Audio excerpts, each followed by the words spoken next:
Aku tak pernah perhitungan jika itu menyangkut masalah uang. Apalagi dengan saudara sendiri, aku selalu siap dan selalu ada untuk mereka. Akan tetapi di saat aku membutuhkan dan terluka, mereka kemana?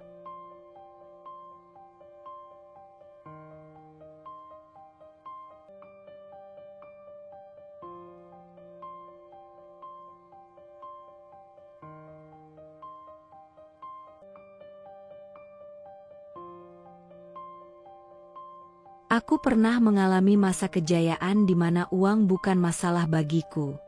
Saat itu, hidupku penuh dengan kemudahan.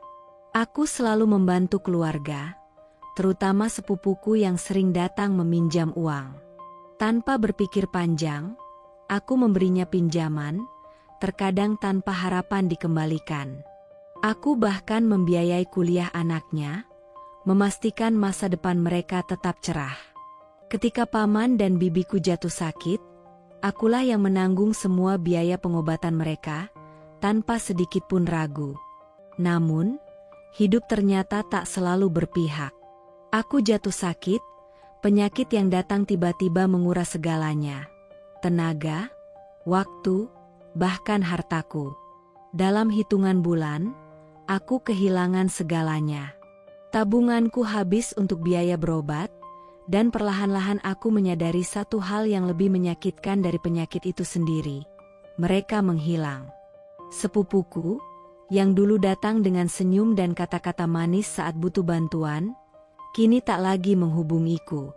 Teleponku tak pernah dibalas, pesan-pesan yang kukirim hanya tenggelam tanpa jawaban.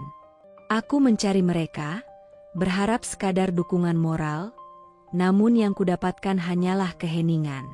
Aku duduk sendiri di ranjang rumah sakit, menatap layar ponsel yang tak lagi berbunyi. Sun.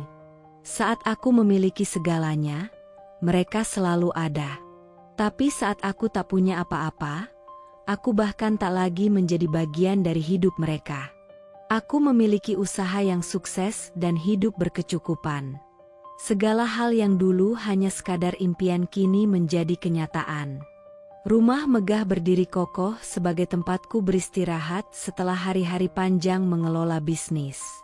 Garasi penuh dengan mobil-mobil mahal, bukan sekadar simbol kemewahan, tetapi hasil dari kerja keras yang telah kulalui bertahun-tahun. Namun, bukan itu yang membuatku benar-benar bahagia. Aku dikenal sebagai orang yang dermawan, terutama kepada keluarga. Bagiku, rezeki yang melimpah bukan hanya untuk dinikmati sendiri, tetapi harus dibagi, terlebih kepada mereka yang membutuhkan. Setiap kali ada yang datang dengan keluhan kesulitan hidup, aku tak pernah ragu untuk membantu. Suatu hari, sepupuku, Rudi, datang dengan wajah penuh harap. Aku masih ingat bagaimana ia menggenggam gelas teh di tangannya dengan erat, seolah sedang menahan kegelisahan. "Bang, aku butuh bantuan," katanya pelan, suaranya sedikit bergetar. Aku meletakkan cangkir kopiku dan menatapnya penuh perhatian. "Kenapa, Ruth? Ada masalah?" Ia menghela napas panjang sebelum akhirnya berbicara. "Anak sulungku mau masuk kuliah, tapi dananya belum cukup. Aku udah coba cari pinjaman, tapi belum ada yang nyangkut. Aku takut masa depannya jadi terhambat." Aku tersenyum, lalu menepuk bahunya. "Tenang, Ruth. Aku bantu. Pendidikan itu penting. Jangan sampai anakmu kehilangan kesempatan hanya karena uang." Sorot matanya langsung berubah, dari penuh kecemasan menjadi berbinar.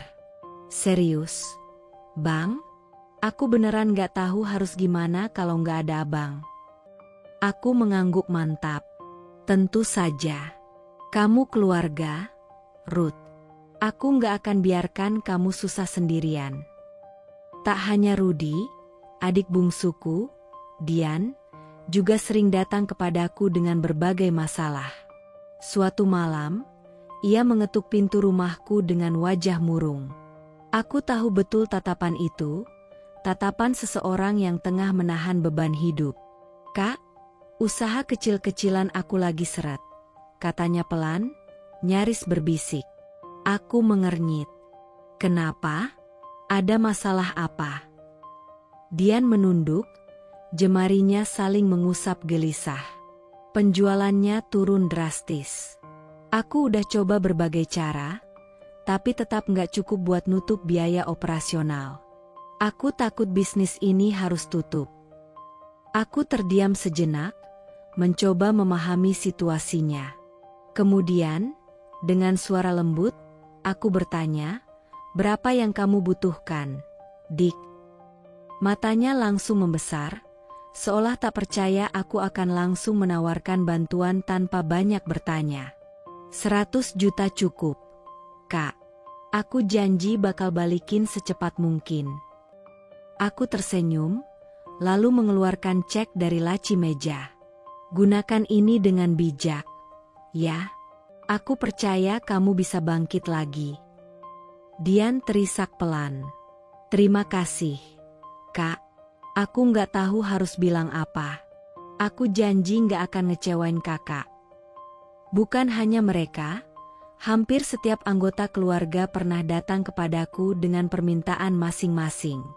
Entah itu biaya rumah sakit, modal usaha, bahkan hanya sekadar uang untuk menutupi kebutuhan sehari-hari. Dan aku selalu ada. Aku selalu siap membantu. Saat keluarga berkumpul, aku memastikan semuanya merasa bahagia.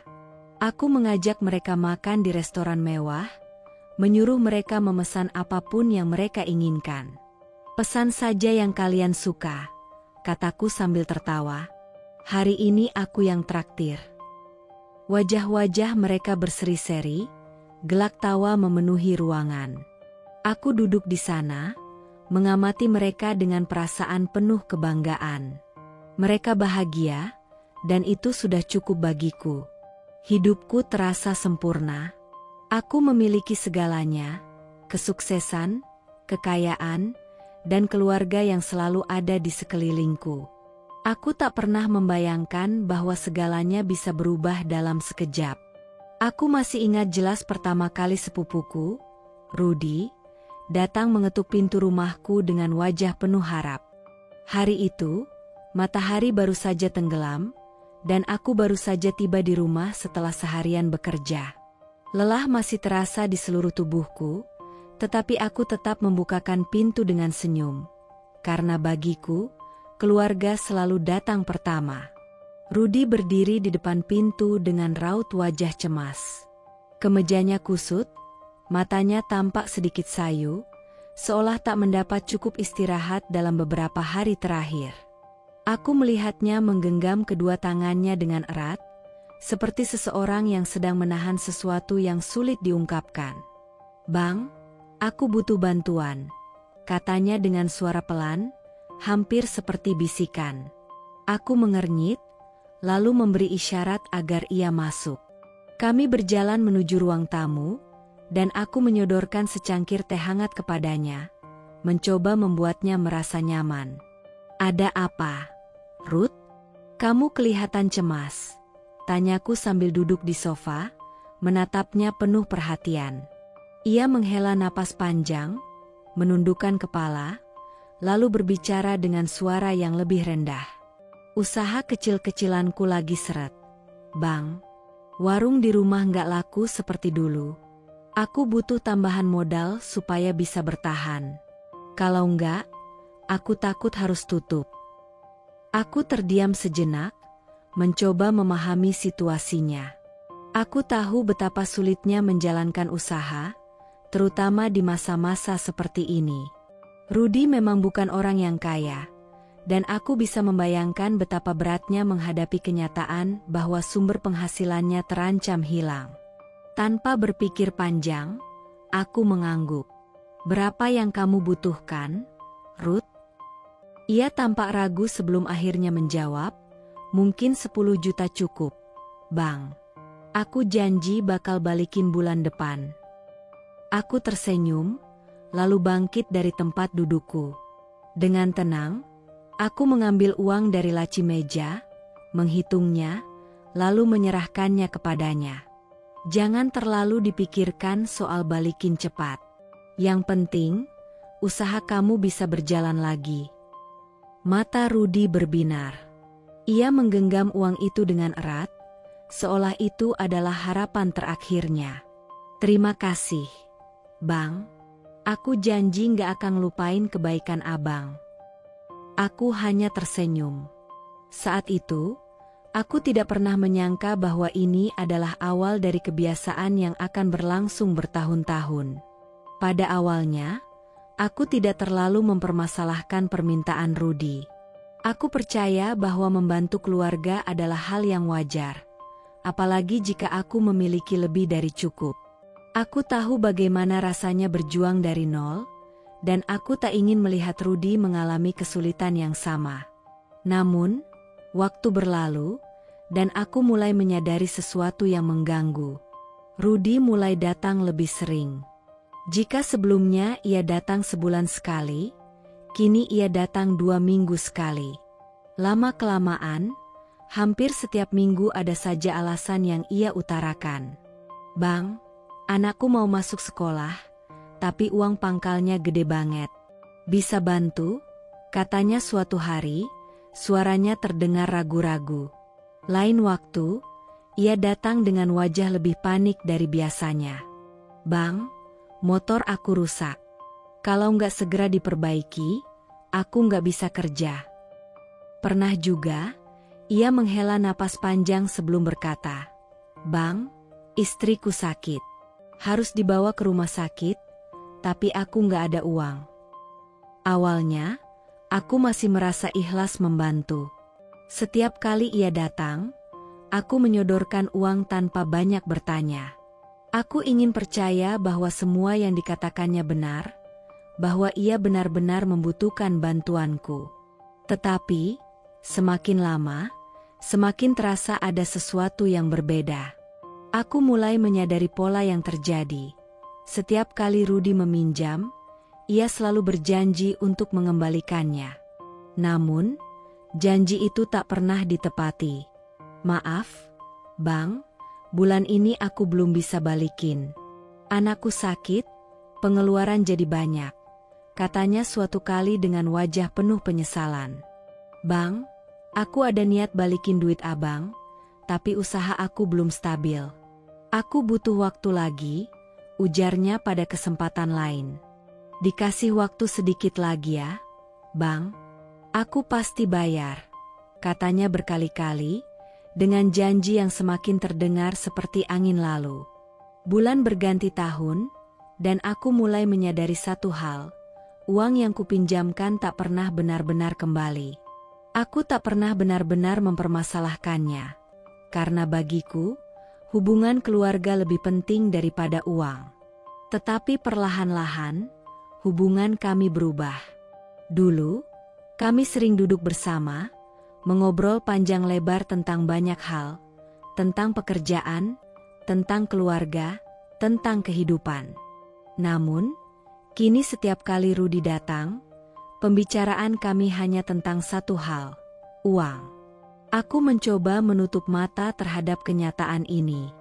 Aku meyakinkan diriku bahwa suatu hari ia pasti akan berubah, bahwa ia akan datang bukan untuk meminta, tetapi untuk mengembalikan, atau setidaknya untuk sekadar menanyakan kabarku. Aku selalu percaya bahwa pendidikan adalah investasi terbaik bagi masa depan. Aku tahu rasanya berjuang dari nol, merangkak naik dengan usaha dan kerja keras, menghadapi malam-malam penuh kecemasan tentang esok hari. Mungkin itulah yang membuat hatiku tergerak ketika sepupuku, Rudi, datang dengan wajah penuh harap, membawa kabar tentang anaknya, Fajar. Hari itu, sore menjelang malam, aku baru saja melepas jas kantorku ketika Rudi mengetuk pintu rumah. Wajahnya terlihat lebih lelah dari biasanya, kantung matanya menghitam seolah ia kurang tidur dalam beberapa hari terakhir. Aku mempersilahkannya masuk, menyeduh teh hangat, lalu duduk di hadapannya di ruang tamu. Ia tampak ragu-ragu, seperti menimbang-nimbang sesuatu dalam pikirannya. Jemarinya menggenggam cangkir teh dengan erat, seakan mencari keberanian. Setelah beberapa saat hening, akhirnya ia menghela napas berat dan mulai berbicara. "Bang, aku nggak tahu harus ngomong dari mana," katanya dengan suara bergetar. Aku menatapnya penuh perhatian. "Ada apa, Ruth? Masalah usaha lagi?" Ia menggeleng, lalu menundukkan kepala. "Bukan, Bang. Ini soal Fajar." Aku mengernyit. "Kenapa? Ada apa dengan Fajar?" Rudi mengangkat wajahnya, matanya berkaca-kaca. "Dia diterima di universitas negeri, Bang. Dapat jurusan yang dia impikan. Tapi," ia menelan ludah, suaranya semakin lirih. "Aku nggak punya uang buat biayain kuliahnya." Hening. Aku menatapnya, mencoba memahami rasa sakit yang terpancar dari raut wajahnya. Aku bisa melihat kebanggaan bercampur dengan kesedihan dalam matanya. Seorang ayah yang ingin anaknya sukses, tetapi terjebak dalam keterbatasan finansial yang membuatnya tak berdaya. Fajar sudah kerja keras, Bang. Dia belajar siang malam buat bisa masuk kampus ini. Aku nggak mau dia kehilangan kesempatan cuma karena aku nggak mampu bayar." Aku terdiam sejenak, merenungkan kata-katanya. Aku bisa saja berkata bahwa ini bukan tanggung jawabku, bahwa sebagai orang tua, sudah seharusnya ia yang mencari jalan.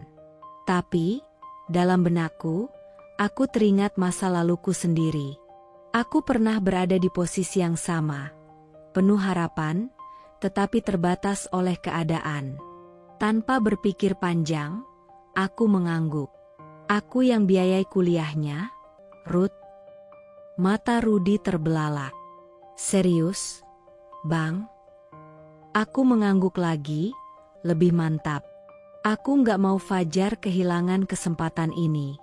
Berapapun yang dibutuhkan, aku akan bantu." Rudi terisak. Ia menggenggam tanganku erat. Suaranya bergetar ketika berkata, "Bang, aku nggak tahu harus bilang apa. Aku janji, Fajar nggak akan sia-siakan kesempatan ini." Aku hanya tersenyum. Yang penting, dia belajar yang benar. Aku ingin melihat dia sukses. Di dalam hatiku, aku benar-benar berharap bahwa ini adalah keputusan yang tepat. Sejak hari itu, aku mengambil tanggung jawab penuh atas biaya kuliah Fajar. Setiap semester, aku membayar uang kuliahnya tanpa banyak bertanya. Aku membelikannya buku-buku, laptop, bahkan membantunya dengan biaya hidup agar ia tidak perlu bekerja sambil belajar.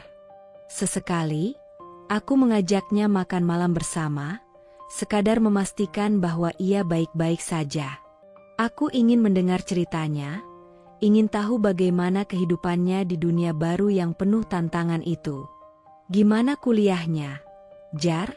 tanyaku suatu malam saat kami duduk di restoran sederhana. Fajar tersenyum, matanya berbinar. "Seru, Om.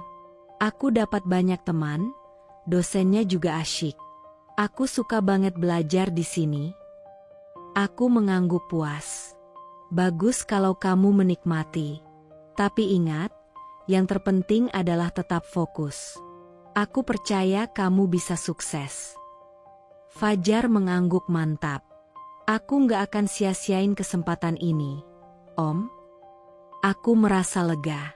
Aku melihatnya tumbuh menjadi seseorang yang penuh semangat dan ambisi. Dalam hatiku, aku yakin bahwa suatu hari nanti, ia akan menjadi kebanggaan keluarga. 4 tahun berlalu begitu cepat. Aku menerima undangan dari Fajar untuk menghadiri wisudanya. Aku duduk di barisan bangku keluarga, menatapnya dari kejauhan saat ia naik ke atas panggung dengan toga kebanggaannya. Ketika namanya dipanggil, aku merasakan air mata menggenang di sudut mataku. Aku tahu betapa kerasnya ia berjuang untuk sampai ke titik ini, dan aku bangga telah menjadi bagian dari perjalanannya. Setelah acara selesai, Fajar berlari menghampiriku.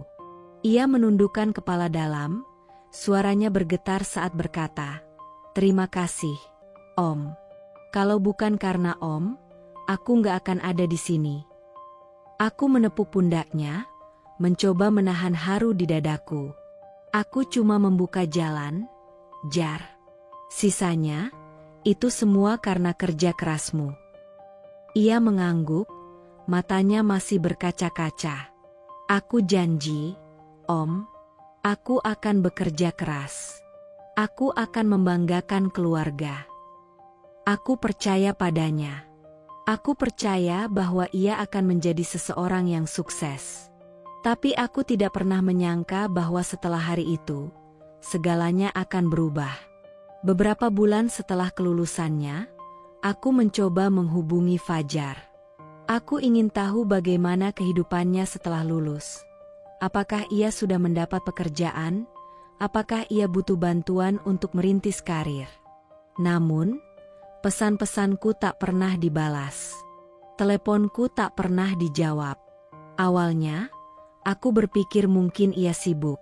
Aku mencoba meyakinkan diriku bahwa ia sedang fokus mencari pekerjaan, bahwa suatu hari nanti ia akan menghubungiku kembali. Tapi waktu terus berlalu, dan Fajar tetap menghilang. Aku mencoba bertanya kepada Rudi, berharap mendapat jawaban. Namun, setiap kali aku menyinggung soal Fajar, Rudi hanya menghindar.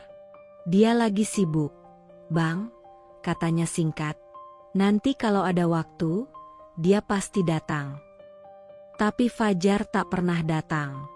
Aku mulai bertanya pada diriku sendiri, apakah aku terlalu berharap? Apakah aku salah karena berpikir bahwa Fajar akan mengingat semua yang telah kulakukan untuknya? Aku tidak menginginkan uangku kembali. Aku hanya ingin melihatnya sukses. Ingin tahu bahwa pengorbananku tidak sia-sia. Tapi kenyataan yang kuterima justru berbeda. Aku duduk sendiri di ruang tamu, menatap foto wisuda Fajar yang masih kusimpan di meja.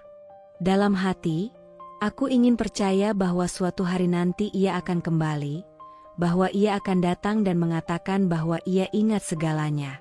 Tapi semakin lama, semakin aku menyadari bahwa mungkin aku hanya bagian dari masa lalu baginya. Dan itu adalah kenyataan yang paling menyakitkan. Aku selalu percaya bahwa keluarga adalah bagian terpenting dalam hidup. Sejak kecil, aku diajarkan bahwa ketika salah satu anggota keluarga sedang dalam kesulitan, sudah menjadi kewajiban kita untuk membantu.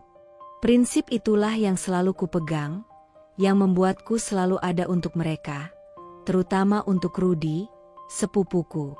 Aku masih ingat hari itu dengan jelas. Sebuah sore yang mendung ketika ponselku berdering. Aku sedang duduk di ruang kerja, mencoba menyelesaikan beberapa dokumen bisnis, ketika nama Rudi muncul di layar. Aku mengangkatnya dengan santai, mengira ia hanya ingin meminjam uang lagi seperti biasanya. Namun, begitu aku mendengar suaranya, aku tahu ini berbeda. "Bang, tolong aku." Aku segera menegakkan tubuhku, merasakan ada sesuatu yang tidak beres. Suara Rudi terdengar serak, penuh kepanikan, dan hampir putus asa. "Ada apa, Ruth?" tanyaku, mencoba tetap tenang. "Bapak masuk rumah sakit, Bang," kata dokter, "kondisinya kritis." Aku nggak tahu harus gimana. Aku nggak punya cukup uang buat biaya rumah sakit. Aku menarik napas panjang. Aku bisa merasakan ketakutan dalam suaranya, perasaan tak berdaya yang begitu nyata. "Bawa bapak ke rumah sakit terbaik, Ruth. Aku yang akan tanggung semua biayanya," ucapku mantap. Sejenak, tidak ada suara dari seberang telepon. Kemudian aku mendengar isakan tertahan. "Bang, aku nggak tahu harus bilang apa. Aku benar-benar nggak punya siapa-siapa lagi buat dimintai tolong." Aku menatap langit-langit, merasa perih di dada. "Sudah, Ruth, jangan pikirkan soal uang. Yang penting sekarang, pastikan Bapak dapat perawatan terbaik." Tanpa membuang waktu, aku langsung menghubungi seorang kenalan dokter yang bekerja di salah satu rumah sakit ternama di kota. Aku memastikan bahwa paman akan segera mendapatkan perawatan tanpa perlu menunggu prosedur administrasi yang bertele-tele. Malam itu, aku datang ke rumah sakit. Begitu sampai, aku melihat Rudi berdiri di depan ruang ICU dengan wajah kusut. Matanya merah dan sembab, menunjukkan bahwa ia sudah menangis terlalu lama. Ketika melihatku, ia langsung berjalan tergesa-gesa ke arahku. Tanpa berkata apa-apa, ia langsung memelukku erat. Tubuhnya bergetar. "Bang, terima kasih. Kalau bukan karena abang, aku nggak tahu harus gimana," katanya dengan suara tercekat. Aku menepuk punggungnya pelan, berusaha menenangkan. "Bagaimana kondisinya?" tanyaku pelan. Rudi menghela napas panjang, mengusap wajahnya yang basah oleh air mata. "Dokter bilang masih ada harapan, tapi butuh perawatan intensif. Biayanya besar. Bang, aku benar-benar nggak mampu." Aku mengangguk. "Jangan pikirkan soal uang. Aku akan urus semuanya." Beberapa saat kemudian, dokter keluar dari ruang ICU. Ia menjelaskan panjang lebar tentang kondisi paman, prosedur medis yang harus dijalani, serta berbagai kemungkinan yang bisa terjadi. Aku mendengarkan dengan saksama, memastikan tidak ada satupun prosedur yang tertunda hanya karena masalah biaya. Hari-hari berikutnya, aku bolak-balik ke rumah sakit. Aku melihat bagaimana Rudi menghabiskan waktunya di bangku tunggu, menatap kosong ke depan sambil berdoa agar ayahnya segera pulih. Aku melihat bibiku yang tak henti-hentinya menangis di sudut ruangan, tubuhnya yang semakin kurus karena kurang makan dan kurang tidur. Aku berusaha sebisa mungkin membantu, tak hanya dalam hal biaya, tetapi juga memberikan dukungan moral. Aku membawakan makanan, menemani mereka saat malam terasa begitu panjang, dan memastikan mereka tidak merasa sendirian dalam menghadapi cobaan ini. Aku ingat malam-malam itu. Aku duduk di kursi tunggu rumah sakit, menatap lorong yang sepi, mendengar suara alat-alat medis yang berbunyi pelan dari dalam ICU. Kopi yang kubawa dari kantin rumah sakit sudah dingin di tanganku, tapi aku tidak peduli. Aku hanya berharap paman bisa bertahan, bisa melewati masa kritis ini. Waktu berlalu, dan kondisi paman perlahan mulai membaik. Setelah berminggu-minggu menjalani perawatan intensif, akhirnya dokter mengizinkannya pulang. Aku memastikan semua tagihan rumah sakit telah lunas, memastikan bahwa mereka bisa kembali ke rumah tanpa terbebani utang medis yang menumpuk. Hari itu, sebelum mereka pulang, bibiku menggenggam tanganku erat. Air mata berlinang di pipinya saat ia menatapku dengan penuh haru. "Nak, terima kasih. Kalau bukan karena kamu, mungkin suamiku sudah tidak ada." Suaranya bergetar, begitu lirih namun syarat dengan emosi. Aku tersenyum lembut, mencoba menenangkan hatinya. "Yang penting sekarang, Bapak sudah sehat. Itu yang terpenting." Rudi berdiri di sampingnya, menatapku dengan mata berkaca-kaca. "Bang, aku nggak akan pernah lupa sama kebaikan abang. Aku janji." Aku hanya menepuk pundaknya pelan. "Aku nggak butuh janji, Ruth. Yang penting, jaga bapak dan ibu baik-baik." Di dalam hati, aku merasa tenang. Aku merasa telah melakukan sesuatu yang berarti untuk keluargaku. Aku percaya bahwa ketika kita menolong dengan tulus, hidup akan membalasnya dengan kebaikan yang sama. Aku selalu percaya bahwa keluarga adalah tempat pulang, tempat di mana seseorang bisa menemukan ketenangan, tanpa harus merasa takut dihakimi atau ditinggalkan. Sejak kecil, aku diajarkan bahwa keluarga adalah ikatan yang tak akan pernah putus. Tak peduli sejauh apa jarak memisahkan, seberapa sulit keadaan, atau seberapa besar perubahan yang terjadi. Aku meyakini bahwa dalam keluarga, ada kehangatan yang tak tergantikan oleh apapun, kasih sayang yang tak bisa dihitung dengan angka, dan ikatan yang lebih kuat dari sekadar kata-kata. Aku tumbuh dalam lingkungan yang menjunjung tinggi nilai kebersamaan. Di dalam keluargaku, tidak ada kata sendiri. Kami selalu saling menopang, saling menguatkan. Jika satu orang menghadapi masalah, yang lain akan turun tangan membantu, tanpa perlu diminta. Aku melihat sendiri bagaimana ayah dan ibu selalu mengulurkan tangan kepada saudara-saudara mereka.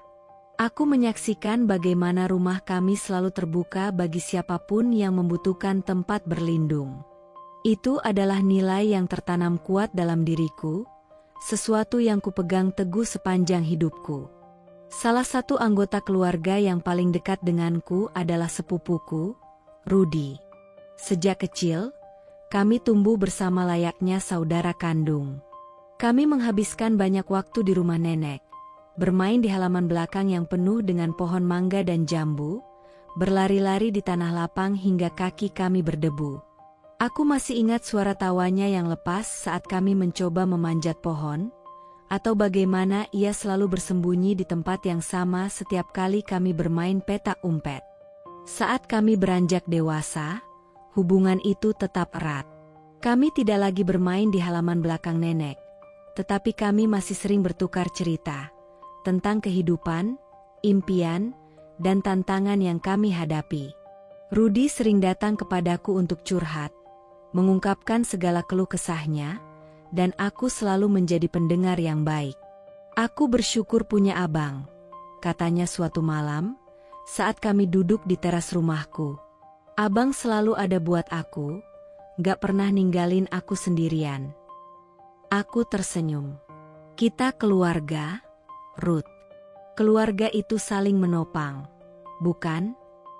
Bagiku, membantu keluarga bukanlah sesuatu yang harus dipikirkan dua kali.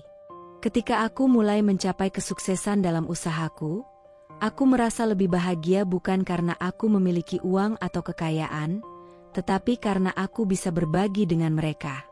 Aku ingin melihat keluargaku sejahtera. Aku ingin memastikan bahwa mereka tidak perlu merasakan kesulitan yang mungkin pernah aku rasakan.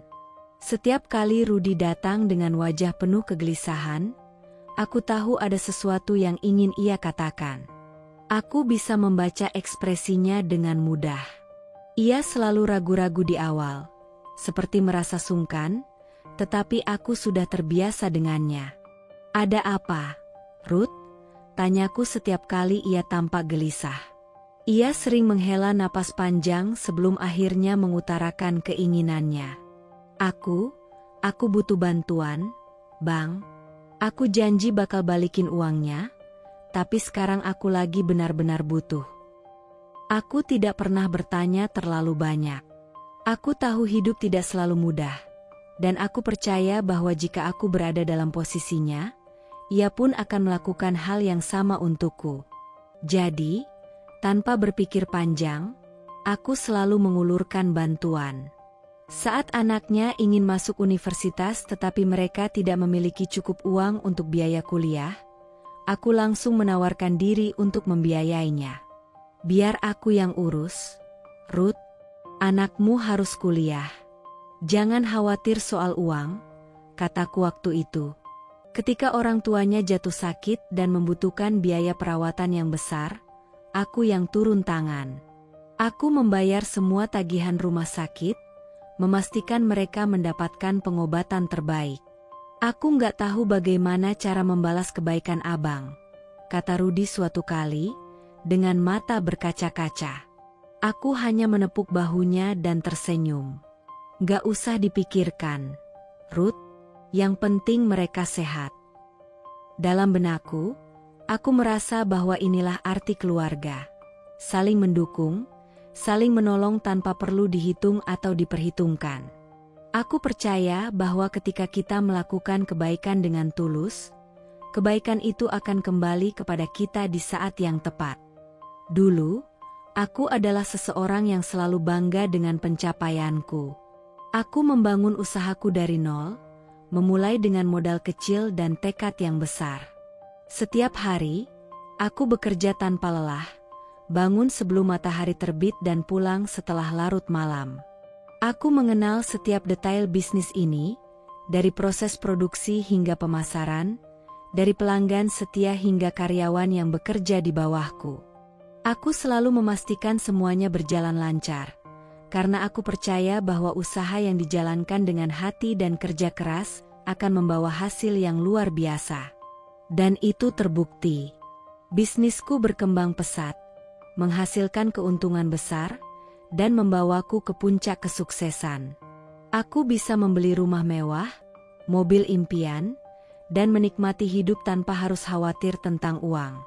Namun, lebih dari sekadar harta, aku merasa bahagia karena aku bisa berbagi dengan orang-orang di sekitarku.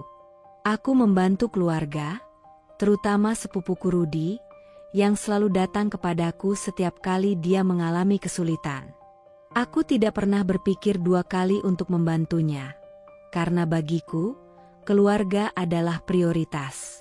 Namun, kehidupan tidak selalu berjalan sesuai keinginan. Aku tidak pernah menyangka bahwa badai besar akan menghantam bisnis yang selama ini aku bangun dengan susah payah. Semuanya bermula dengan tanda-tanda kecil yang awalnya kuabaikan. Pelanggan yang dulu setia mulai menghilang satu persatu. Penjualan menurun secara perlahan, tetapi aku masih optimis. Aku berpikir bahwa ini hanyalah masa sulit sementara, sesuatu yang bisa diperbaiki dengan strategi yang tepat. Namun, semakin hari, keadaan semakin memburuk.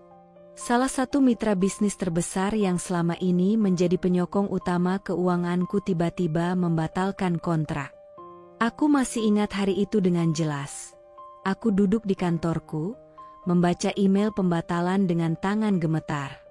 Aku berusaha menghubungi mereka, mencoba bernegosiasi, tetapi semuanya sia-sia.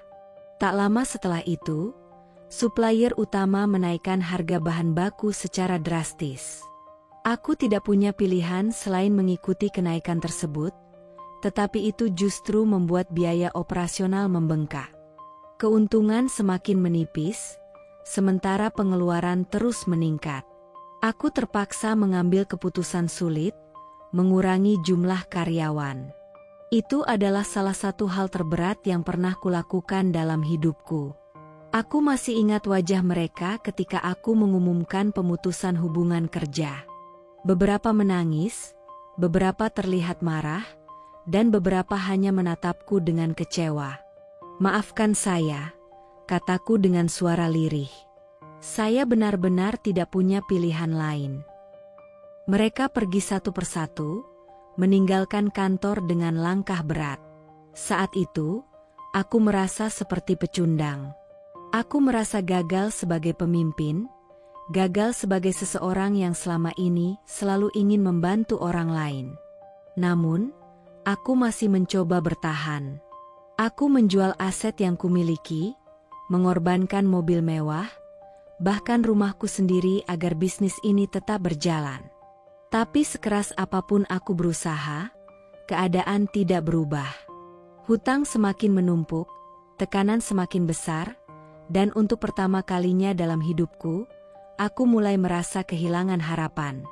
Yang paling menyakitkan, di saat aku membutuhkan dukungan, orang-orang yang dulu selalu ada di sekitarku mulai menjauh. Sepupuku Rudi, yang dulu sering datang kepadaku untuk meminta bantuan, kini mulai sulit dihubungi. Aku mencoba meneleponnya berkali-kali, tetapi tidak pernah diangkat. Aku mengirim pesan, tetapi hanya dibaca tanpa balasan. Aku mulai bertanya-tanya, apakah semua kebaikan yang pernah kuberikan tidak berarti apa-apa? Aku selalu berpikir bahwa aku adalah seseorang yang kuat, seseorang yang bisa menghadapi segala tantangan dengan kepala tegak. Namun, tubuhku ternyata berkata lain. Awalnya, aku hanya merasa mudah lelah. Aku mengira itu hanyalah efek dari stres akibat tekanan bisnis yang semakin berat. Aku mulai sering mengalami sakit kepala, tubuhku terasa lemas, dan ada kalanya aku merasa pusing tiba-tiba. Aku mengabaikan semua itu, berpikir bahwa aku hanya butuh istirahat lebih banyak. Namun, suatu pagi, aku terbangun dengan rasa sakit luar biasa di perutku. Rasanya seperti ada pisau yang menusuk dari dalam, membuatku sulit bernapas. Keringat dingin mengalir di pelipisku, dan aku hampir tidak bisa bergerak. Aku mencoba berdiri, tetapi kakiku terasa lemas, pandanganku berputar, dan dalam sekejap, semuanya menjadi gelap. Ketika aku sadar, aku sudah berada di rumah sakit. Selang infus terpasang di tanganku, dan suara mesin medis memenuhi ruangan. Aku mencoba bangun, tetapi seorang perawat segera menahanku. "Jangan bergerak dulu, Pak. Anda masih lemah," katanya dengan suara lembut. Beberapa saat kemudian, dokter datang dengan wajah serius.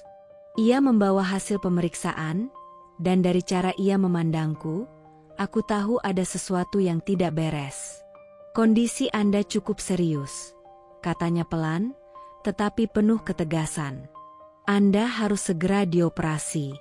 Jika tidak, ini bisa membahayakan nyawa Anda." Aku terdiam. Kata-kata itu menghantamku seperti pukulan keras. Operasi? Aku tidak pernah berpikir bahwa aku akan menghadapi sesuatu seperti ini. Aku yang selama ini selalu berlari mengejar mimpi, kini hanya bisa terbaring lemah, bergantung pada keputusan medis.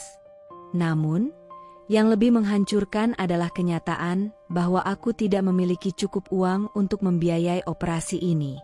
Tabunganku telah habis untuk menyelamatkan bisnis yang akhirnya tetap jatuh. Semua aset yang kumiliki sudah dijual. Aku benar-benar tidak tahu harus berbuat apa. Dalam keputusasaan, aku mencoba menghubungi keluarga. Aku menghubungi Rudy, berharap setidaknya dia bisa membantuku, atau setidaknya menemani aku di saat sulit ini. Tapi seperti sebelumnya, tidak ada jawaban. Aku mengirim pesan. "Ruth, aku butuh bantuan. Aku sakit, aku harus dioperasi, dan aku benar-benar tidak tahu harus bagaimana." Pesan terkirim, tetapi tidak ada balasan. Aku menunggu berjam-jam, berharap ponselku bergetar, berharap ada kata-kata penghiburan dari seseorang yang dulu sering kuanggap sebagai saudara sendiri. Tapi layar ponselku tetap sunyi. Aku menutup mata, menahan air mata yang mulai menggenang. Aku tidak percaya bahwa ini adalah kenyataan yang harus kuhadapi. Aku pernah berada di puncak kejayaan, memiliki segalanya, membantu semua orang tanpa ragu. Aku selalu berpikir bahwa ketika aku jatuh, keluarga akan ada untukku, seperti aku selalu ada untuk mereka. Tapi aku salah. Di saat aku terbaring lemah, menunggu operasi yang mungkin menentukan hidup dan matiku, tidak ada seorang pun di sisiku. Mereka semua menghilang, seolah-olah aku tidak pernah ada dalam hidup mereka. Hari-hari di rumah sakit terasa begitu panjang dan menyiksa. Aku terbaring di ranjang yang dingin, menatap langit-langit kamar dengan perasaan hampa. Bau khas antiseptik memenuhi ruangan, bercampur dengan suara mesin medis yang berdengung pelan, seolah menjadi satu-satunya penanda bahwa aku masih hidup. Di luar jendela, matahari terus bergulir seperti biasa. Orang-orang berlalu lalang dengan kehidupan mereka, tetapi di dalam ruangan ini, aku merasa seakan dunia telah berhenti berputar untukku.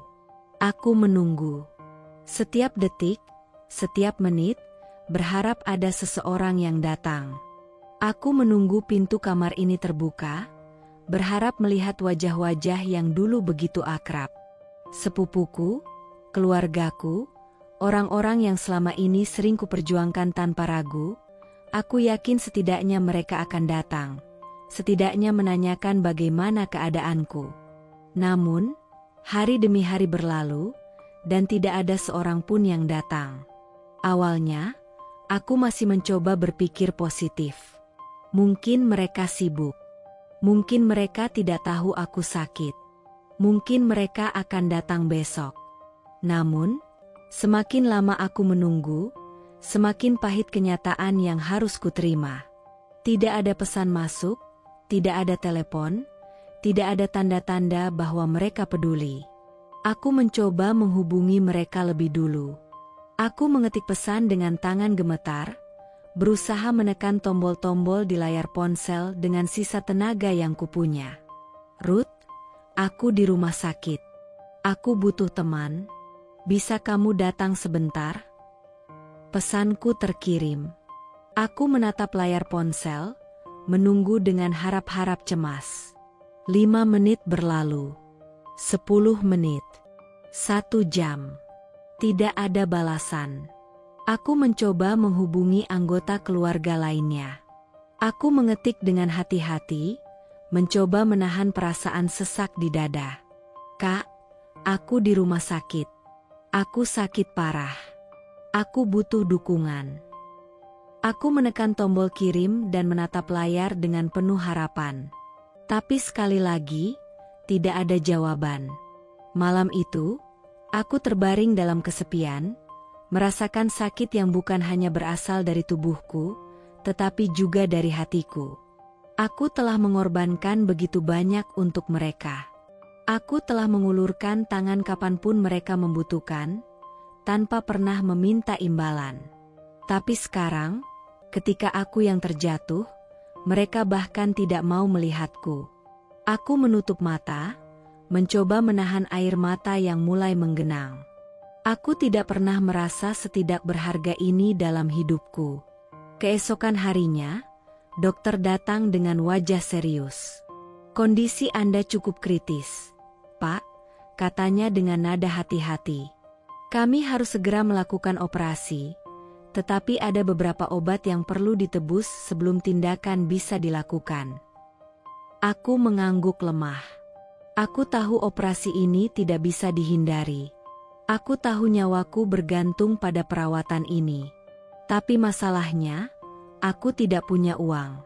Tabunganku sudah habis, bisnisku sudah runtuh, dan aku bahkan tidak tahu bagaimana aku bisa membayar semua ini. Dalam keputusasaan, aku mengambil ponselku lagi. Dengan jari-jari lemah, aku menekan nomor Rudy, sepupuku yang dulu selalu datang kepadaku saat dia kesulitan. Aku menunggu nada sambung dengan harapan tipis yang masih tersisa. 1 kali, 2 kali, 5 kali.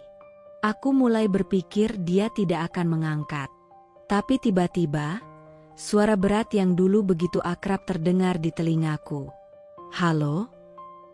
Ruth? Suaraku serak dan gemetar. Aku butuh bantuan. Aku di rumah sakit. Aku butuh uang untuk beli obat. Aku janji aku akan bayar nanti. Aku hanya butuh bantuan sekarang. Hening di ujung telepon. Aku bisa mendengar suara napasnya, seolah-olah dia sedang berpikir. Aku berharap dia akan mengerti. Aku berharap dia akan mengingat semua yang telah kulakukan untuknya. Semua uang yang kupinjamkan, semua bantuan yang kuberikan tanpa pernah memintanya kembali. Namun, kata-kata yang keluar dari mulutnya justru menusuk lebih dalam dari rasa sakit di tubuhku. Kamu masih punya utang sama aku, kan? Katanya dengan nada datar. Aku terdiam. Apa? Iya. Waktu itu kamu pernah pinjam uang 5 juta buat bisnis kamu. Katanya tanpa ragu. Jadi kalau kamu butuh uang sekarang, lunasin dulu utangmu. Aku tidak bisa berkata-kata. Tanganku mencengkeram ponsel lebih erat, seolah berharap apa yang kudengar hanyalah ilusi. Ruth, aku sudah bantu kamu berkali-kali. Aku biayai kuliah anakmu. Aku bayar biaya rumah sakit orang tuamu. Aku tidak pernah minta sepeser pun kembali. Tapi itu kan dulu, jawabnya dengan nada dingin. Sekarang kamu punya utang ke aku. Itu urusan lain. Hatiku mencelos. Aku ingin marah. Aku ingin berteriak, tapi suaraku tertahan di tenggorokan. Aku tidak percaya ini terjadi. Aku tidak percaya seseorang yang selama ini kusebut keluarga bisa bersikap sekejam ini. Aku menutup telepon tanpa berkata apa-apa lagi. Aku menatap layar ponselku, melihat nama-nama lain di kontak, mencoba mencari siapa lagi yang bisa kumintai bantuan. Tapi setelah apa yang baru saja terjadi, aku ragu. Aku mencoba menelepon kakakku. Aku ingat betapa aku selalu membantunya saat dia kesulitan membayar uang sekolah anak-anaknya. Aku berharap dia akan mengerti. "Halo, Kak," suaraku nyaris berbisik. "Ada apa?" Aku menarik napas dalam-dalam sebelum berkata, "Aku butuh bantuan. Aku harus beli obat untuk operasi, tapi aku nggak punya uang. Bisa tolong pinjamkan dulu? Aku akan berusaha bayar nanti." Kakakku terdiam sejenak, lalu dengan nada ragu-ragu, dia menjawab, "Maaf, Dek. Aku juga lagi banyak kebutuhan sekarang. Anak-anak butuh biaya sekolah, dan aku nggak bisa bantu kamu dulu." Aku menelan ludah, berusaha memahami alasan itu. Tapi jauh di dalam hati, aku merasa dikhianati. Aku meletakkan ponsel di atas meja, dan menatap langit-langit dengan mata kosong. Dulu, aku adalah seseorang yang selalu membantu tanpa perhitungan. Dulu, aku berpikir bahwa keluarga selalu ada untuk satu sama lain. Tapi kini aku mengerti. Orang hanya ada saat mereka membutuhkanmu. Saat kamu jatuh, mereka bahkan tidak akan menoleh ke arahmu. Aku menutup mata, membiarkan air mata mengalir perlahan di pipiku. Untuk pertama kalinya dalam hidupku, aku merasa benar-benar sendirian. Malam-malam panjang yang kulalui dalam kesepian di rumah sakit telah mengubah banyak hal dalam diriku. Aku bukan lagi orang yang sama. Seseorang yang selalu percaya bahwa kebaikan akan selalu dibalas dengan kebaikan. Luka di tubuhku perlahan sembuh, tapi luka di hatiku masih menganga, meninggalkan bekas yang sulit dihapus oleh waktu. Setelah keluar dari rumah sakit, aku berdiri di depan cermin di kamar sempit yang kini kutinggali. Tidak ada lagi rumah mewah dengan perabot mahal, tidak ada lagi kendaraan berkelas yang dulu mengantarku kemana saja. Kini, yang tersisa hanyalah aku, seorang pria yang harus memulai kembali hidupnya dari nol. Aku menghela napas panjang. Aku tidak boleh menyerah. Aku memutuskan untuk bangkit, bukan untuk membuktikan apapun kepada mereka yang telah meninggalkanku, tetapi untuk diriku sendiri. Aku harus membangun kembali hidupku, mengembalikan stabilitas finansialku, dan menjadi seseorang yang lebih kuat dari sebelumnya. Hari-hari pertama setelah keluar dari rumah sakit terasa begitu berat. Dulu, aku adalah seorang pengusaha sukses, tetapi kini aku bahkan kesulitan mendapatkan pekerjaan tetap. Tidak ada lagi gengsi, tidak ada lagi kebanggaan palsu. Aku harus bertahan hidup. Aku mencoba melamar pekerjaan di beberapa perusahaan, tetapi usiaku yang tidak lagi muda dan riwayat kesehatanku menjadi hambatan besar. Beberapa perusahaan menolak dengan alasan yang sopan, sementara yang lain bahkan tidak memberi tanggapan sama sekali. Namun, aku tidak boleh menyerah. Aku mencoba berbagai pekerjaan serabutan, menjadi supir lepas, membantu administrasi di sebuah kantor kecil, bahkan bekerja di sebuah restoran hanya untuk mendapatkan penghasilan yang cukup untuk makan sehari-hari. Aku bekerja dari pagi hingga malam, tanpa mengeluh, tanpa berharap ada yang datang membantu. Aku belajar sesuatu yang berharga dari keterpurukanku. Tidak ada yang bisa diandalkan selain diriku sendiri. Suatu hari, saat sedang istirahat di sebuah warung kopi sederhana, aku bertemu dengan seorang teman lama, Andi, yang pernah bekerja denganku dulu. Dia terkejut melihat keadaanku yang jauh berbeda dari beberapa tahun lalu. "Kamu masih punya semangat yang sama, kan?" katanya sambil menatapku dengan serius. Aku tersenyum kecil. Aku harus punya. Aku nggak bisa terus seperti ini. Andi mengajakku untuk ikut bekerja dengannya di sebuah proyek bisnis kecil yang baru ia mulai. Dia tahu aku memiliki pengalaman di bidang usaha, dan dia percaya aku masih bisa berkontribusi. Kesempatan itu adalah titik balik bagiku. Aku mulai kembali mengasah kemampuan, belajar dari kesalahan masa lalu, dan membangun sesuatu dari nol. Aku bekerja siang dan malam, mengerahkan seluruh tenaga dan pikiranku. Tidak ada lagi waktu untuk memikirkan pengkhianatan yang telah kulalui. Sedikit demi sedikit, keadaanku mulai membaik. Aku mulai mendapatkan pemasukan yang stabil, meskipun tidak sebanyak dulu. Tapi aku tidak lagi mengejar kemewahan. Aku hanya ingin hidup dengan tenang, tanpa bergantung pada siapapun.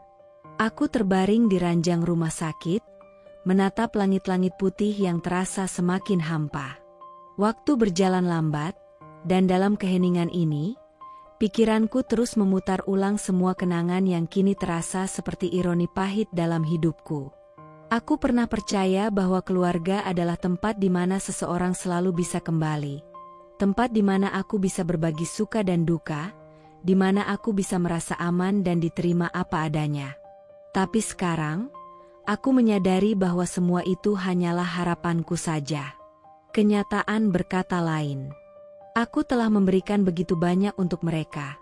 Bukan hanya uang, tapi juga perhatian, dukungan, dan kasih sayang yang tulus. Aku ada untuk mereka dalam setiap kesulitan, mendengarkan keluh kesah mereka, berusaha mencari solusi, bahkan mengorbankan keinginan dan kebutuhanku sendiri demi membantu mereka. Saat mereka datang kepadaku dengan wajah penuh harap, aku tidak pernah menolak. Aku selalu berkata, "Jangan khawatir, aku akan bantu." Aku membayar biaya kuliah anak sepupuku, berharap masa depannya lebih baik. Aku membayar biaya pengobatan orang tua mereka ketika sakit, tanpa berpikir dua kali. Aku mengulurkan tangan setiap kali mereka membutuhkan, tanpa sedikit pun perasaan ragu atau keinginan untuk meminta imbalan. Karena aku percaya bahwa keluarga adalah tentang saling mendukung. Namun, hari ini, di saat aku yang terpuruk, di saat aku yang membutuhkan mereka, tidak ada seorang pun yang datang.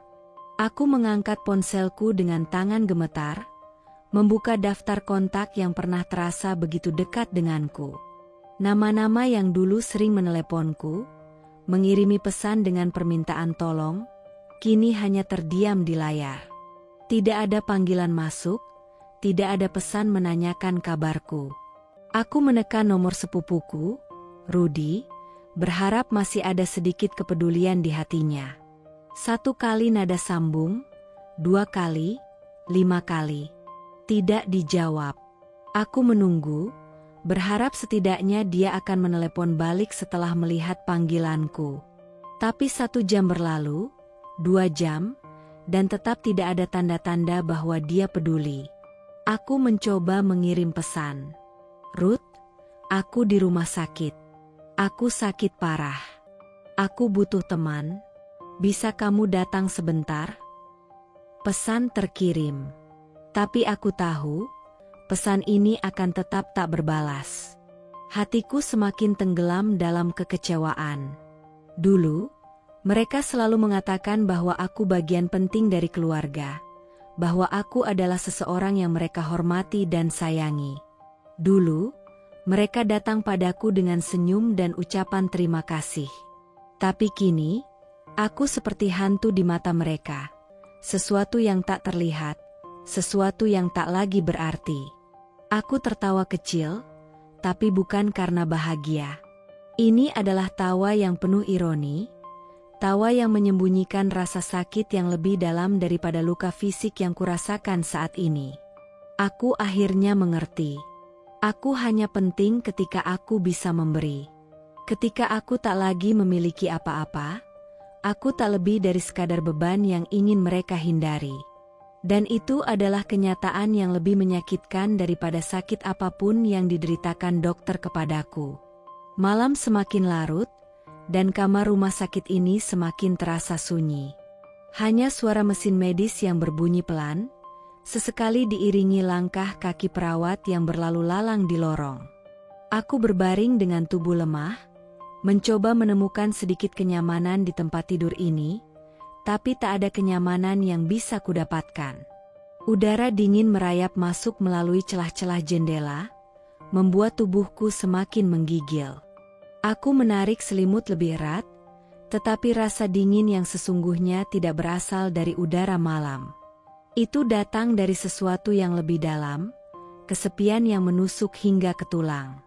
Aku mencoba menutup mata, berharap tidur bisa sedikit mengurangi penderitaanku.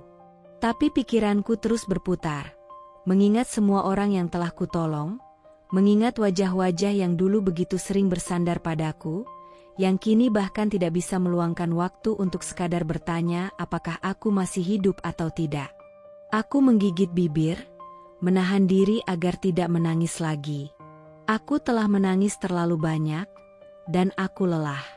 Aku ingin sekali memiliki seseorang di sisiku, seseorang yang bisa berkata, "Aku di sini, jangan khawatir." Tapi yang kutemui hanyalah kesunyian yang tak bertepi. Aku mencoba menelepon kakakku. Aku ingat betapa aku selalu membantunya saat dia kesulitan membayar uang sekolah anak-anaknya. Aku berharap dia akan mengerti.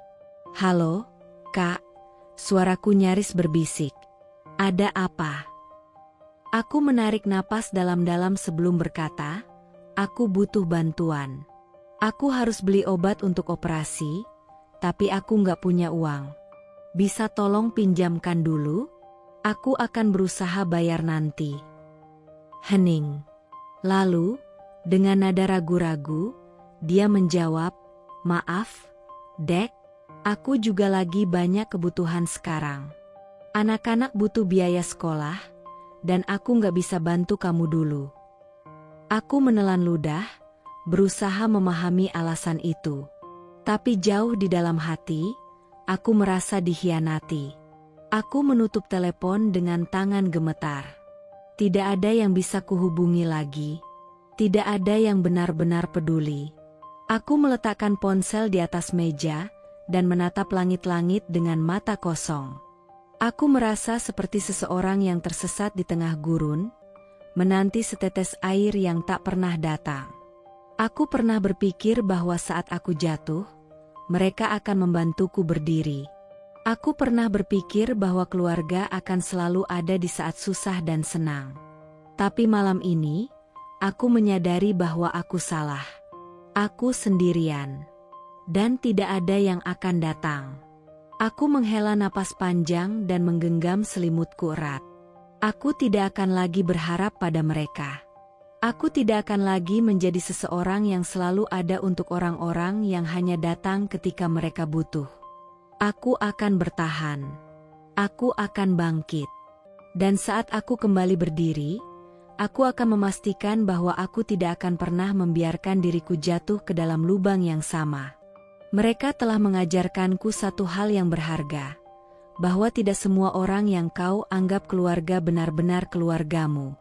Dan malam ini, aku belajar bahwa dalam hidup ini, terkadang kau hanya bisa mengandalkan dirimu sendiri. Setelah beberapa tahun berjuang, aku akhirnya berhasil mendirikan usaha kecilku sendiri. Aku tidak lagi hidup dalam kemewahan seperti dulu, tetapi aku bahagia. Aku telah menemukan arti sebenarnya dari keberhasilan. Bukan sekadar memiliki banyak uang, tetapi memiliki kendali atas hidupku sendiri. Aku tidak lagi mengharapkan siapapun datang dan memberi bantuan.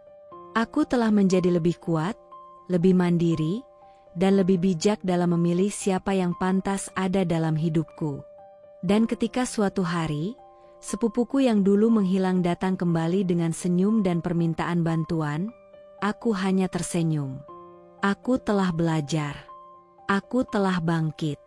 Dan aku tidak akan jatuh ke dalam lubang yang sama lagi. Siang itu, aku sedang duduk di ruang kerja kecilku, menikmati secangkir teh hangat sambil memeriksa laporan keuangan usahaku. Cahaya matahari yang menembus jendela memberikan kehangatan yang menenangkan. Hidupku kini jauh berbeda dari beberapa tahun lalu, tidak semewah dulu, tapi cukup. Yang terpenting, aku tidak lagi bergantung pada siapapun. Aku telah melewati masa-masa kelam seorang diri, bangkit dari keterpurukan, dan belajar untuk hanya mengandalkan diriku sendiri.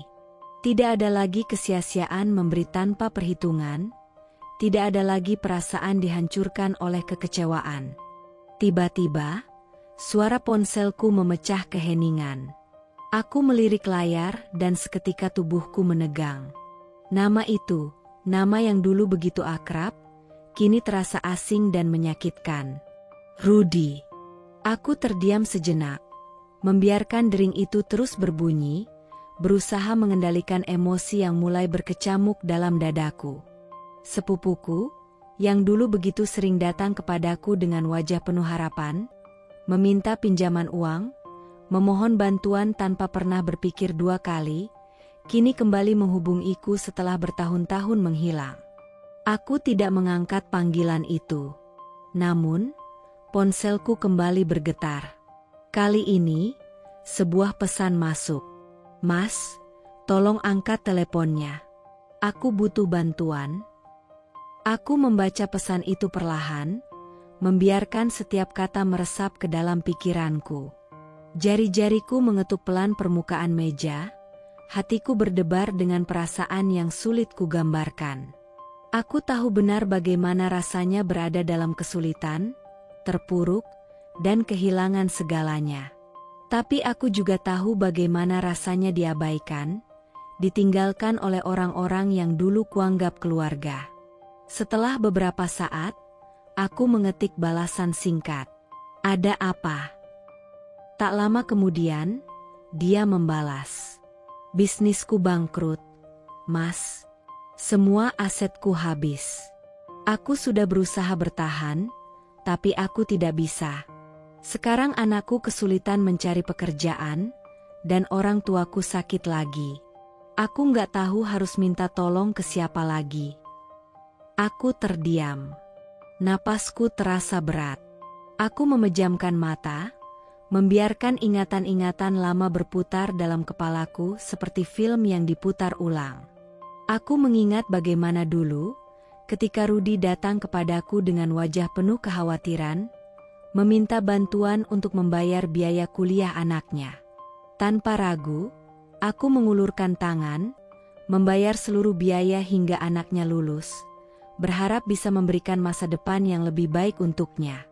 Aku mengingat bagaimana aku menanggung seluruh biaya pengobatan orang tuanya ketika mereka sakit, memastikan mereka mendapatkan perawatan terbaik. Bahkan ketika itu berarti aku harus mengorbankan sebagian dari kebutuhanku sendiri. Aku mengingat bagaimana setiap kali dia datang kepadaku dengan alasan apapun, usaha yang butuh modal tambahan, cicilan yang tertunggak, kebutuhan mendesak lainnya, aku selalu membantu, tanpa perhitungan, tanpa bertanya kapan dia akan mengembalikan. Aku melakukan semua itu karena aku percaya pada arti keluarga. Aku percaya bahwa ketika kita memiliki lebih, sudah seharusnya kita berbagi. Tapi aku juga mengingat bagaimana semuanya berubah ketika aku yang jatuh sakit. Tapi dia malah asik liburan dengan keluarganya. Bagaimana mereka tidak pernah sekalipun datang menjenguk. Bagaimana setiap pesan dan panggilanku diabaikan. Bagaimana ketika aku yang akhirnya meminta bantuan, bukan untuk kemewahan, bukan untuk bisnis, tapi hanya untuk bertahan hidup, mereka justru menutup pintu. Saat itu, aku belajar satu hal yang pahit. Beberapa orang hanya ada di sisimu ketika kamu berguna bagi mereka. Dan sekarang, keadaan berbalik. Aku menatap layar ponsel, membaca pesan itu sekali lagi.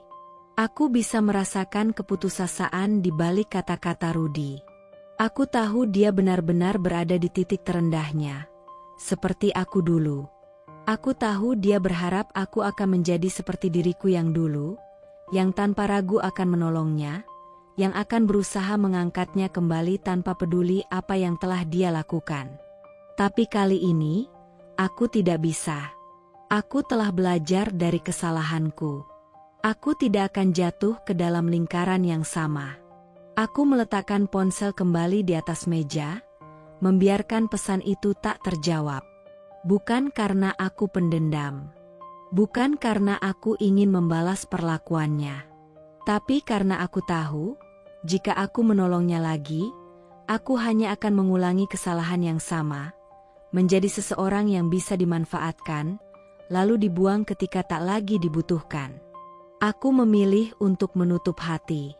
Aku memilih untuk tidak lagi mengorbankan diriku demi orang-orang yang hanya mengingatku saat mereka dalam kesulitan. Aku memilih untuk tetap berdiri tegak, dengan atau tanpa mereka. Dan untuk pertama kalinya dalam hidupku, aku merasa benar-benar merdeka. Hujan turun dengan derasnya, membasahi jalanan kota yang mulai gelap. Aku duduk di sebuah kafe kecil di sudut jalan, menikmati secangkir kopi hitam yang mengepul hangat di hadapanku. Aroma kopi bercampur dengan wangi tanah basah yang menyeruak dari luar, menciptakan suasana yang tenang namun penuh dengan nostalgia. Aku menatap keluar jendela, melihat orang-orang berlarian menghindari hujan, masing-masing sibuk dengan dunianya sendiri. Hati kecilku berkata, aku pun pernah berada di titik itu, berjuang sendirian, terabaikan oleh mereka yang dulu kucintai dan kupercayai. Namun kini, hidupku telah berbeda. Aku telah melalui badai itu dan berhasil berdiri kembali, lebih kuat, lebih tegar. Tiba-tiba, dering ponselku memecah keheningan. Aku mengeluarkan ponsel dari saku jaketku dan melihat nama yang tertera di layar. Seketika, dadaku terasa sedikit sesak. Aku mengenal nama itu lebih baik daripada yang kuinginkan. Rudy, sepupuku. Orang yang dulu begitu sering datang padaku, memohon bantuan dengan 1000 alasan, lalu menghilang tanpa jejak ketika aku yang jatuh ke dalam keterpurukan. Aku menatap layar ponsel itu lama, membiarkan deringnya terus berbunyi tanpa berniat mengangkatnya. Ada perasaan aneh yang menyelimutiku, bukan kemarahan, bukan pula kebencian, tetapi sesuatu yang lebih hampa. Seakan aku tidak lagi memiliki ikatan emosional dengan orang yang dulu begitu sering memanfaatkan kebaikanku. Dering itu berhenti. Lalu sebuah pesan masuk. Mas, tolong angkat teleponnya. Aku butuh bantuan. Aku membaca pesan itu perlahan, membiarkan setiap kata meresap dalam pikiranku. Ada nada keputusasaan di dalamnya, seperti seseorang yang benar-benar tidak memiliki jalan keluar. Aku bisa membayangkan ekspresinya saat menulis pesan itu, mungkin dengan tangan gemetar, mungkin dengan mata yang berkaca-kaca. Setelah beberapa detik, aku mengetik balasan singkat. Ada apa? Hanya dalam hitungan detik, balasannya muncul. Bisnisku bangkrut. Mas, semua asetku habis. Aku sudah berusaha bertahan, tapi aku tidak bisa. Sekarang anakku kesulitan mencari pekerjaan, dan orang tuaku sakit lagi. Aku nggak tahu harus minta tolong ke siapa lagi. Aku benar-benar butuh bantuan, Mas. Aku menatap pesan itu lama, membiarkan dadaku naik turun dengan napas yang berat. Seandainya ini terjadi beberapa tahun lalu, aku pasti langsung bergegas menolongnya. Aku pasti sudah mencari cara untuk membantunya bangkit. Seperti dulu ketika aku membiayai kuliah anaknya, seperti saat aku menanggung seluruh biaya pengobatan orang tuanya tanpa berpikir 2 kali. Tapi waktu telah mengubahku. Aku telah belajar bahwa tidak semua orang pantas mendapatkan kesempatan kedua. Aku meletakkan ponsel di atas meja tanpa membalasnya. Beberapa hari kemudian, takdir mempertemukan kami kembali. Siang itu, aku baru saja keluar dari sebuah pertemuan bisnis ketika seseorang memanggil namaku dengan suara bergetar. Aku menoleh dan melihatnya, Rudy, berdiri di depan pintu kafe dengan tubuh yang jauh lebih kurus dari yang kuingat. Bajunya kusut. Wajahnya dipenuhi garis-garis kelelahan, dan matanya, Matanya yang dulu penuh percaya diri kini tampak redup, dipenuhi ketakutan dan keputusasaan. Aku tidak terkejut. Aku hanya menatapnya tanpa ekspresi, menunggu apa yang akan dia katakan. "Mas," suaranya serak, hampir tak terdengar. Aku nggak tahu harus kemana lagi. Aku benar-benar nggak punya siapa-siapa. Aku tahu aku salah. Aku tahu aku dulu ninggalin Mas waktu Mas butuh bantuan. Tapi, Mas," suaranya bergetar, ada air mata di sudut matanya. "Aku mohon, kali ini tolonglah aku." Aku tetap diam. Aku melihat bagaimana tangannya gemetar, bagaimana wajahnya mencari-cari belas kasihan di mataku, berharap aku masih menjadi orang yang sama seperti dulu. Seseorang yang selalu siap mengulurkan tangan tanpa perhitungan. Aku menatapnya lama, membiarkan keheningan menggantung di antara kami. Aku tidak merasakan amarah. Aku tidak merasakan dendam. Yang aku rasakan hanyalah kehampaan. Aku menghela napas perlahan, lalu tersenyum, senyuman yang dingin, tanpa kehangatan sedikit pun. "Dulu saat aku butuh, kalian tak ada." Suaraku pelan, tapi setiap kata terasa tajam seperti belati. "Sekarang saat kalian susah, aku hanya membalas apa yang pernah kalian lakukan." Aku melihat ekspresinya berubah dalam sekejap. Harapan di matanya hancur, seperti kaca yang pecah berkeping-keping. Bibirnya sedikit terbuka, seakan ingin mengatakan sesuatu, tapi tidak ada kata yang keluar. Aku meraih jaketku, melangkah melewatinya tanpa menoleh ke belakang. Aku tidak menolong mereka. Aku tidak memberi mereka kesempatan kedua. Dan aku tidak menyesal. Mereka akhirnya jatuh ke dalam keterpurukan yang sama seperti yang pernah kualami dulu. Aku tahu, jauh di dalam hati mereka sadar bahwa ini bukan sekadar kesialan. Ini adalah karma yang membalas perbuatan mereka sendiri. Tapi aku tidak lagi peduli. Aku tidak merasakan kebahagiaan atas penderitaan mereka, tapi aku juga tidak merasa kasihan. Aku hanya merasa bebas. Bebas dari beban yang selama ini menyesakkan dadaku. Bebas dari harapan yang selalu membuatku terluka. Aku melanjutkan hidupku tanpa rasa bersalah, tanpa dendam, tanpa beban. Kini, aku dikelilingi oleh orang-orang yang benar-benar tulus, yang ada di sisiku bukan karena uang atau kepentingan, tetapi karena mereka peduli. Dan di saat itu, aku menyadari satu hal. Inilah hidup, ambil kehidupan yang baik, buang yang buruknya. Jangan sampai dekat dengan keluarga hanya ada maunya saja.